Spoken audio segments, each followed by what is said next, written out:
What's up guys, welcome back onto my YouTube channel. My name is Joseph Malika. Kindly, if you are watching me for the first time, remember to subscribe, like, share and also comment. So guys, I've been away for some times. That this is because I was very ill, but now I think I have started regaining my health. So today's video we are going to see Ibrahim Traore together with Professor PLO Lumumba, who has come up telling our African leaders to use their own resources to avoid going into Western countries to ask for support, because into our Western countries we have our own resources and we have to use them. Let us they are coming up telling us that we have to stop these issues of depending on to Western countries. Instead, we have to depend on to ourselves. So guys, watch this video up to the end and I'll be back shortly with more comments. It is not in Burkina Faso that they will come to give crumbs because they are hungry. It is not in Burkina Faso.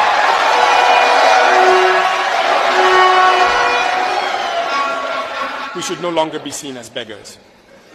It is us who should give to others what we have not finished consuming. It is us who should do the right thing. So, that is why I say I invite people to change their mindset. Believe in yourselves. It is possible. There is a new scramble for Africa. The new scramble for Africa is a little bit more different. It is not, they will allow us to have our leaders, but they'll be told, if you want money in agriculture, behave. Today, we are in a crisis.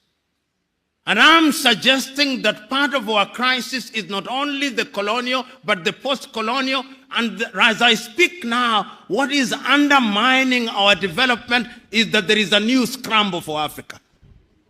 The new scramble for Africa is a little bit more different. It is not, they will allow us to have our leaders. We'll elect our presidents. We'll elect our governors.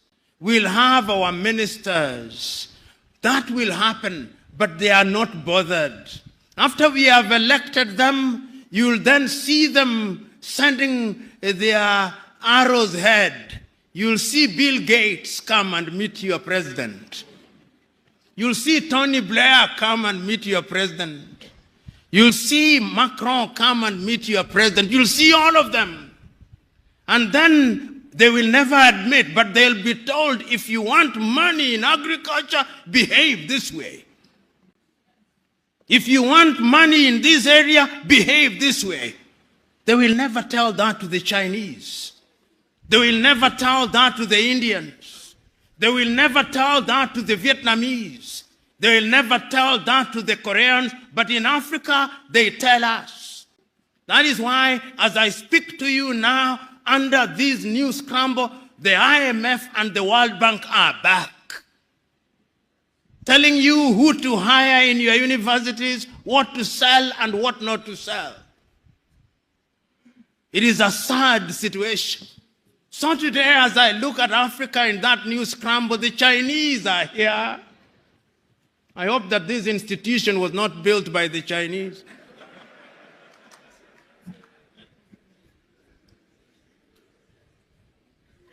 The Turks are here. The British are here. The French are here. The Qataris are here. The Americans are here. This time round, they are so subtle that we don't even recognize them, but they control us. What are we going to do about it in order to develop? We must do something. And if we don't do that thing else, you who have been trained in this institution, you have traveled the world. You have traveled Nigeria. There are two things that you can do with your traveling. You can marvel. Says it is great in China, you can marvel. You can wonder or feel pain. I'm urging you to feel pain. To feel pain for the continent of Africa, and in your own way, when you go out there, go and do something about it, because it has also been demonstrated that it can be done. I've traveled across this continent and I've seen that development is possible.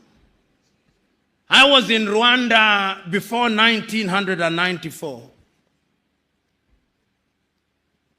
I was in Rwanda in 1996. Genocide. 1 million dead. Its obituary written. Will never rise, they said. You go to Rwanda now.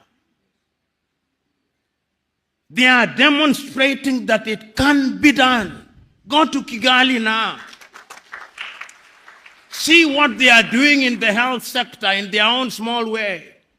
See how they are collaborating in the area of mobile telephony in their own small way. It can be done.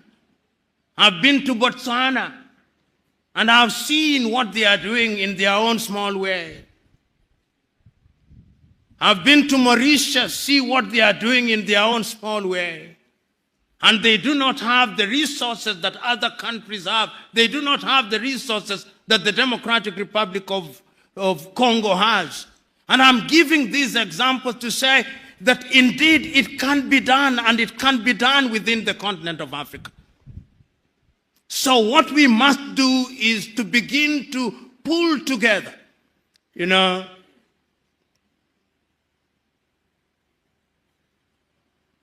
As I've been sitting and listening, I was also struggling to have internet in this room.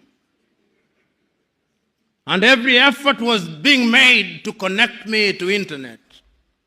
And all those efforts failed. Why? Because we are in an era of the Internet of Things. We are in an era of nanotechnology. It cannot be right that in Africa's largest economy, in Nigeria, I do not have internet at an institution that deals with security. You get the point that I'm trying to make? It cannot be right. And I know why we don't have internet connectivity. It is because we are divided. We have 55 telephone access codes. Nigeria 234, Ghana 233, Kenya 254, Tanzania 255, Uganda 256, Zambia 260, Zimbabwe 263. How can we, in this day and age, you cross into Benin, you cross into Togo, you cross into Guinea-Bissau, you have a different internet connectivity. Why can't Africa have a single satellite and a single telephone code, so that when I travel from Mogadishu in Somalia to Dhaka in Senegal, like the Chinese do, like the Americans do, like the Indians do, we can have the same, because communication is critical to development. And I'm saying this, part of my agenda is to prick your conscience with live examples, that you may go out there irritated, but irritated to do the right thing. And I'm suggesting that indeed, when we talk about development, this is what we must do. But is Africa conscious of her state? Yes, Africa is conscious. This is what makes me happy. That after all these analysis, it appears to me that Africans have now recognized that going forward, we can only defeat the conspiracies, we can only have development as we are talking about it by working as a team. And that is why, beyond the Millennium Development Goals, beyond the Sustainable Development Goals, we as Africans under the aegis of the African Union do now have our grand vision of Africa Agenda 2063. And that Africa Agenda 2063, let me tell you, if we can fulfill it, many of you here will be upstairs by the year 2063. But our contribution, perhaps you do not know what I mean upstairs, not up. You will be with the Lord himself. But the most important thing is that Africans are now beginning to see beyond the next election. Because part of our problem in Africa has been that we plan in 5-year circles. We don't have a grand agenda, but now we have a grand agenda. And if you look at the 7 pillars of Africa Agenda 2063, everything is covered. Health is covered. Research and science is covered. Climate change is covered. Women's participation is covered. Democracy and governance is covered. The arts and the culture are covered so that Africa can become a serious player in the international agenda.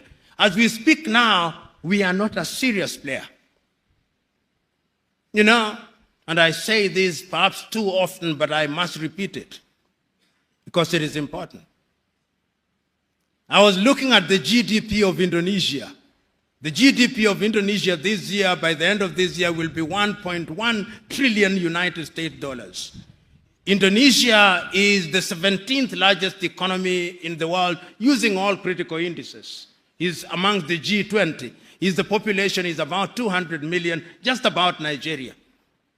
Nigeria is a GDP give and take at the very best of 550 billion United States dollars. I'm looking at the power generation in Nigeria. At the very best, you generate about 17,000 megawatts. You lose about half of it, so that what goes into the grid is no more than 8,000 to 7,500 megawatts into your GDP.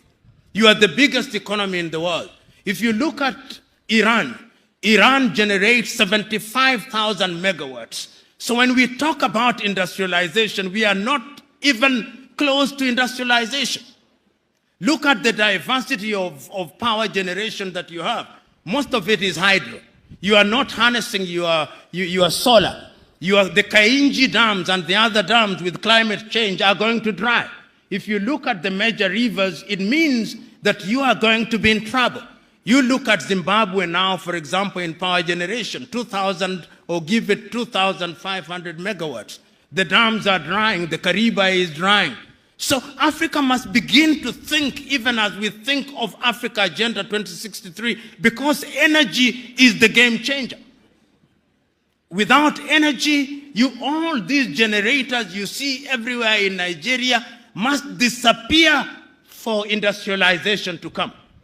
And in many African countries, including my own country, Kenya, which generates, I think we have about slightly under 3,000 megawatts. You can't. You can't. So we must go to Inga Dam. We must begin to generate. We must go to Egypt at the Aswan High. Egypt is not doing very badly. We must go to Inga, produce 40,000 megawatts. We must go to Ethiopia, the Grand Renaissance Dam, produce 10,000 megawatts. Then we talk of industrialization. And why do I talk about industrialization? There are scientists here. It is only through industrialization that we are going to be manufacturers in all sectors. As it is now, 80% of what we consume in manufactured goods are from China.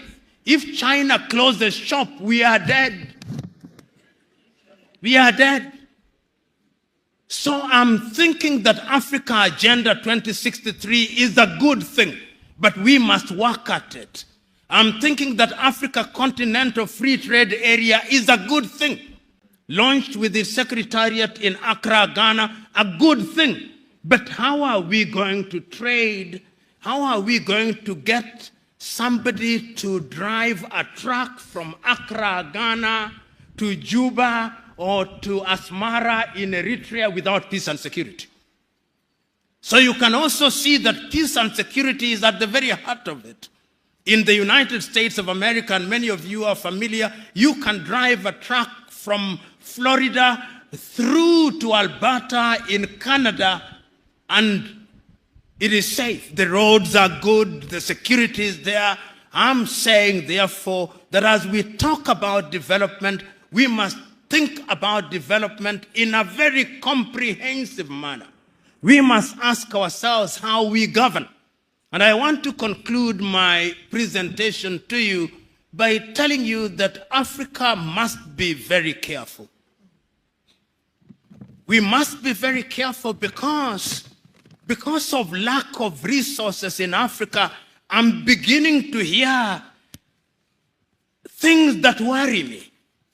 And because I'm a keen student of what is happening in Africa, I'm getting worried on a daily basis. The forces that divide us, the belief by many people in Africa that if we separated from our current countries, we would be better. It is beginning to happen. It is happening here in Nigeria.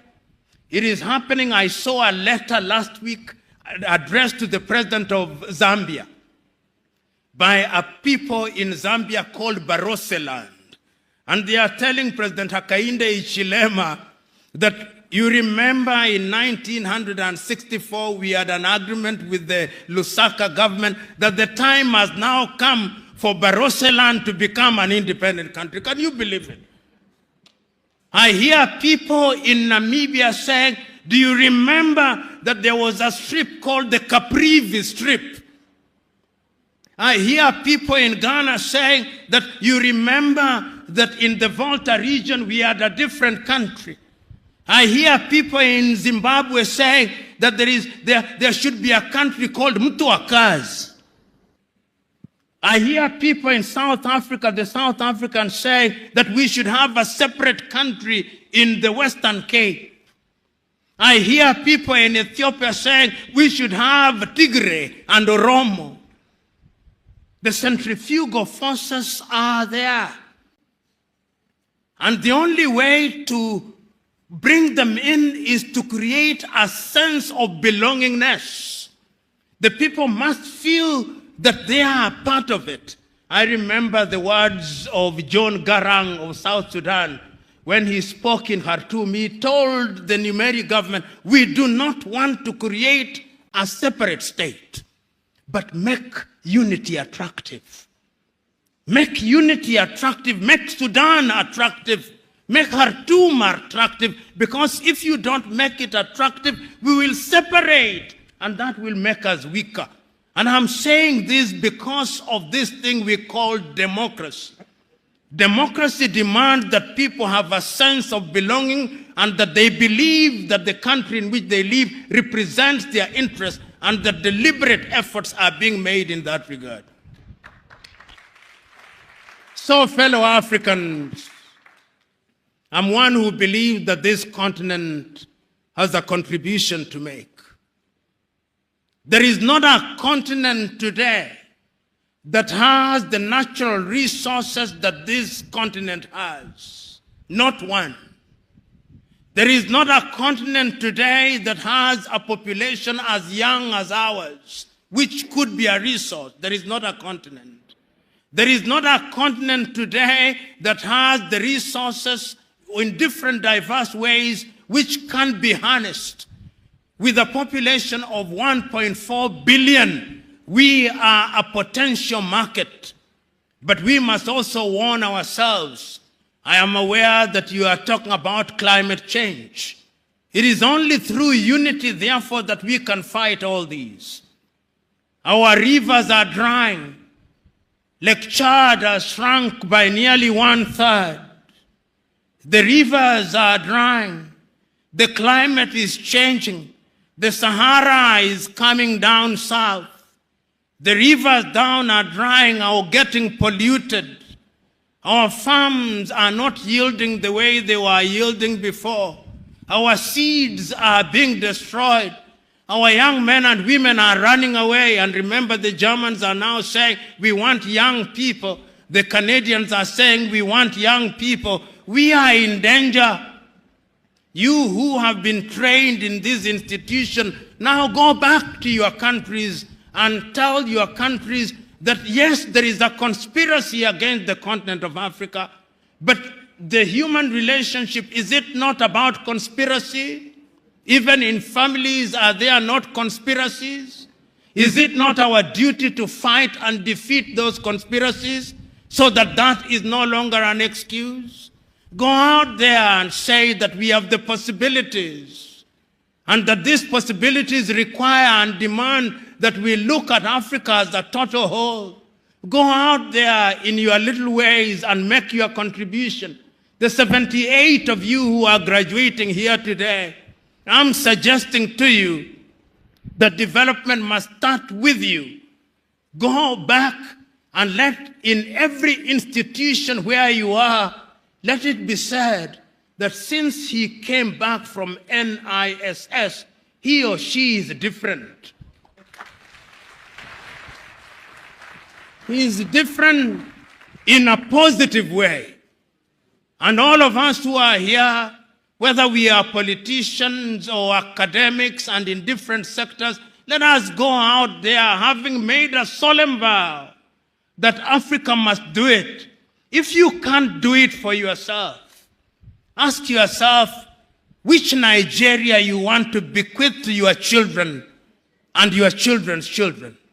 You are here, maximum 40 years, you will have gone upstairs.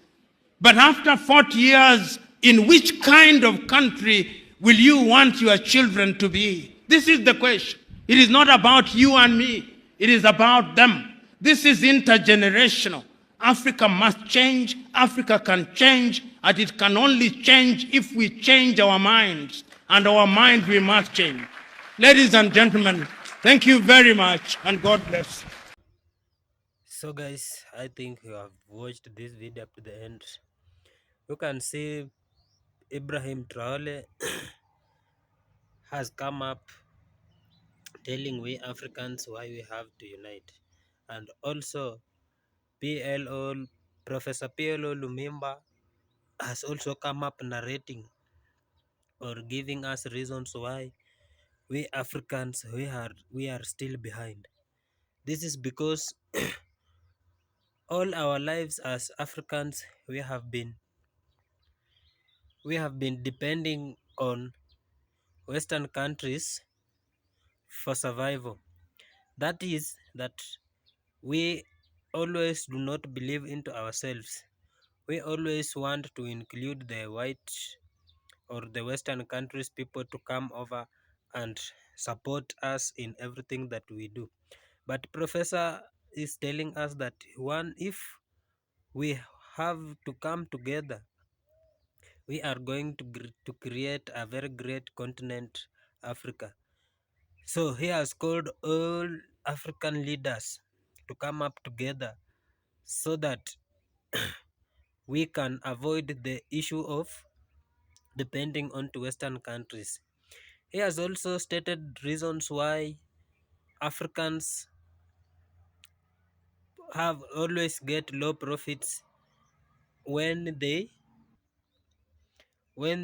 do business with Western countries. This is because the Western countries are taking resources from our African land and they are taking them into their Western countries, whereby you can see that huge amount of profits remains into the Western countries, and we Africans we are remaining with very low profits, and that's why our business are hindered because we do not believe into ourselves. We Africans we can create a very good employment opportunities onto our youth, but we can see the leaders are puppet, the leaders are corrupt. And why are we saying that our leaders are corrupt, or how do we know that our leaders are corrupt and yet we are the ones who voted them in? I think our leaders are not corrupt. It is the businesses they do with the Western countries, whereby they are given little amount of profits and large amount of profits is taken. So they find it difficult to explain to the Africans people or its people how the money have been spent. You can see he is saying that we can depend onto ourselves if only we make use of our resources. We can create good education system, we can create good infrastructures, and we can use our own engineers. You have seen him saying that he thinks that the building he is standing in when giving the speech, it's not built by the Chinese, that institution. That is this is because we Africans believe in Chinese technology, and we are not believing into our own engineers technology. So he has said we have to believe into our own, and once we believe into our own, we are going to create everything possible. Because once you use the engineers into the continent, that the surplus is that is used remains to the continent, because you can see they buy goods into the African continent. They employ our Africans youth. They are supporting the business people who are selling the building materials. But you can see when you give to Western countries the most huge construction sites, they mostly come with their own goods or their own people. You can see into a Chinese construction site. We have the manager as a Chinese, we have the supervisors as Chinese, but only Africans who are there are working under high labor with low wages. So Professor has said that we have to believe into ourselves. We have to make sure the infrastructures into the continent grow higher. You have seen him naming some of the countries he has moved in, or he has walked into the African continent, and they are doing now better because they dropped the colonial system of government. They are giving the contracts onto their own people. They are creating job opportunities. They are creating youth empowerment, whereby their youth are having jobs. They are running businesses which are supported by the government. So we as Africans, let us urge our leaders to stop giving such contracts into Western countries. We have our own people. Let us create good infrastructure. Let us build our own roads. Let us build our own story buildings using our own engineers, and see how good they are. Because when we use our own people, the services are laid goes round to our own people and support our business people. So guys, continue supporting me onto my YouTube channel, and I will be so happy because your support improves my intelligence. So if you haven't subscribed, remember to subscribe, like, share, and also comment. See you on to my next video. Bye bye.